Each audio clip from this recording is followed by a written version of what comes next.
राजधानी मुंबईपासून अत्यंत लांब असलेल्या विदर्भाला आणि विदर्भीय जनतेला न्याय मिळावा म्हणून उपराजधानी नागपुरात हिवाळी अधिवेशनाची तरतूद करण्यात आली। मात्र यंदा हिवाळी अधिवेशनात दरवर्षीप्रमाणे विदर्भाकडे दुर्लक्ष झालंय। कारण अवघ्या 6 दिवसांचं अधिवेशन आज संपुष्टात येत असल्यानं अद्याप विदर्भाच्या प्रश्नावर किंवा विदर्भातल्या मागासलेपणावर वेगळी चर्चा अधिवेशनात झालेली नाही। आज अधिवेशनाच्या अखेरच्या दिवशी विरोधकांकडून अंतिम आठवडा प्रस्तावाची सूचना देण्यात आली आहे।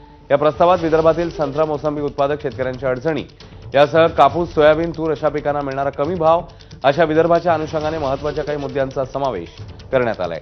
यासारख्या मुद्द्यांवर चर्चा होणं अपेक्षित होतं, मात्र असं काहीच झालेलं दिसत नाहीये।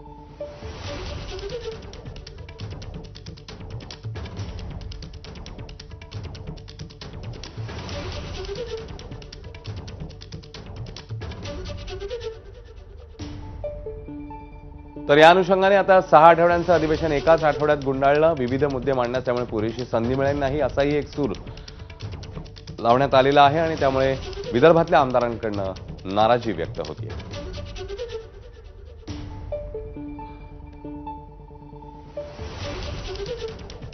दरम्यान नाना पटोले, नितीन राऊत आणि भास्कर जाधव यांनी नेमकं काय म्हटलंय, काय प्रतिक्रिया दिल्यात या सगळ्या अनुषंगाने जाणून घेऊया। काल विदर्भाच्या अंतिम आठवड्या प्रस्तावावर मी स्वतः ती भूमिका मांडलेली आहे। आज सरकार उत्तर काय देतं, विदर्भाला भोपळा देतं की तोंडाला पानं पुसून जातं, हे आज सरकारच्या उत्तरामध्ये आपल्याला पाहायला मिळणार आहे। त्यामुळे आम्ही उत्तराची वाट पाहतोय। काल मी विदर्भाच्या अनुशेषाबद्दलची सगळी भूमिका विधानसभेत मांडली। योगायोगानं दुसऱ्यांदा देवेंद्र फडणवीस राज्याचे मुख्यमंत्री झालेले आहेत आणि त्याच्यामुळे त्यांनी पण अनुशेषाचे अनेक मुद्दे विरोधी पक्षात असताना उपस्थित केलेले होते। आता तेच मुख्यमंत्री आहेत, त्यामुळे ते आज काय उत्तर देतात त्याच्यावर आमचं लक्ष आहे। धानाच्या खरेदीचे प्रश्न आहेत। या व्यतिरिक्त या ठिकाणी बेरोजगारी मोठ्या प्रमाणात आहे। या सर्व प्रश्नांवर या ठिकाणी चर्चा होऊन इथल्या लोकांना न्याय देण्याचं काम होईल। इथल्या उद्योजकांना वाटत होतं की विजेमध्ये आम्हाला सवलत मिळेल, आम्ही या ठिकाणी नवीन उद्योगधंदे काढून या ठिकाणी रोजगार उपलब्ध करून देऊ, पण त्याही प्रश्नांवर या ठिकाणी चर्चा झाली नाही।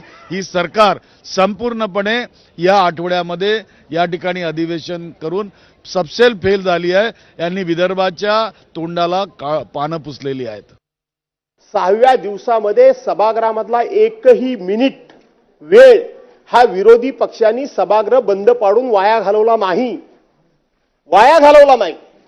पण या 6 दिवसाच्या अधिवेशनाच्या कालावधीमध्ये आम्ही विदर्भातल्या शेतकऱ्यांच्या अडचणींबद्दल किती चर्चा केली, विदर्भामध्ये येऊ घातलेल्या उद्योगधंद्याबद्दल आम्ही किती चर्चा केली, आम्ही कायदा आणि सुव्यवस्था याबद्दल किती चर्चा केली आणि म्हणून याच्यावर आम्ही किती चर्चा केली। अध्यक्ष महोदय, ह्याचं जर आपण उत्तर विचारलं तर काही चर्चा नाही। दरम्यान मुख्यमंत्री देवेंद्र फडणवीस यांनी मात्र विरोधकांचे आरोप खोडून काढलेत। वैनगंगा नळगंगा प्रकल्पाचं टेंडर हे आमच्या सरकारने काढलं, यामध्ये एक प्रकारे